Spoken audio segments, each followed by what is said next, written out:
Alright, welcome to the reality workshop where the work gets real and sometimes it gets really expensive. Anyhow, what I've done here is on this 1974 Jeep J10. I pulled the valve cover off of it. It was leaking oil all down the side of it. Oil's getting really expensive these days.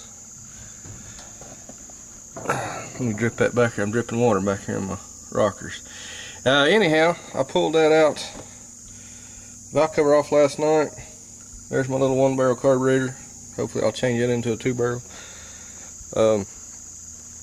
I took it off last night and took it to town to the car wash. I use car washes as my part washer. And there's my valve cover this morning. I used my handy dandy 4-inch grinder that I always brag about and the little wire wheel to brush all the paint off of it, what was left, flaky. I use just every ordinary day Rust-Oleum Walmart primer. You come from Walmart. Good primer. It'll last probably about 5-10 years. Maybe one day I'll take it and have it chromed. I'm going to use the blue that was on it. I have some of this industrial Tosco blue paint, enamel, Ford Empire Blue, tractor paint. I'm going to use that to paint my cover. That'll match that motor pretty good, I think. Why they painted the motor blue, I have no idea. But anyhow, that's where we're at this morning. That's what I'm doing. I'm going to paint the valve cover. It's not real bad.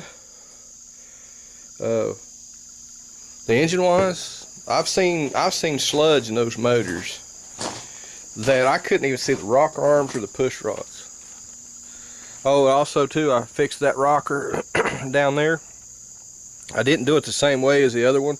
I fixed the dent right above the rocker, and then I fixed the dent right there, because I need to cut those out, and I need to get all new rockers for both sides. They're so bad. So but yeah, you see those rocker arms? I have seen sludge. All you could see was the tops of those bolts, and the whole thing was just covered in that stuff. And the reason for it is because they used they like Pennzoil, and I don't know if Pennzoil changed their formula or not, but they like Pennzoil, and then they started running some kind of diesel oil in it. It egg-shaped the cylinders. Man, I spent back in the 80s, I guess 88, 89, yeah, 89, I guess I probably spent $1,400 to rebuild that motor. I had to do a lot of machine work to clean it up. But anyhow, you know, back then that was a lot of money, unlike today where, you know, that's a drop in a bucket. But this motor here is really clean. I'm really pleased to see this. I think this motor here either has been rebuilt at some point or they just never drove it very often. But it's looking more and more like they never really drove the damn Jeep. But anyhow, that's what rocker arms and push rods, you know, push rod, rocker arm, valve springs, intake exhaust. You got 6 cylinders, so you got 2 sets of valves per cylinder.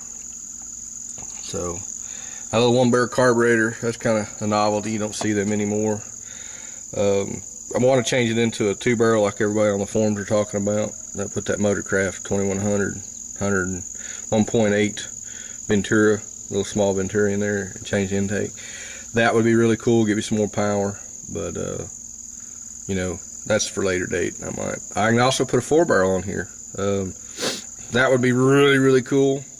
And someday I might do that, but you know, gas prices, I was planning on driving it, so I may leave it like it is, because he's doing just fine. I ain't no hurry to get to town. They can just go around me if they're that fast. But anyhow, that's all for today. I'll get it painted. I'll show you what happens when it all looks done.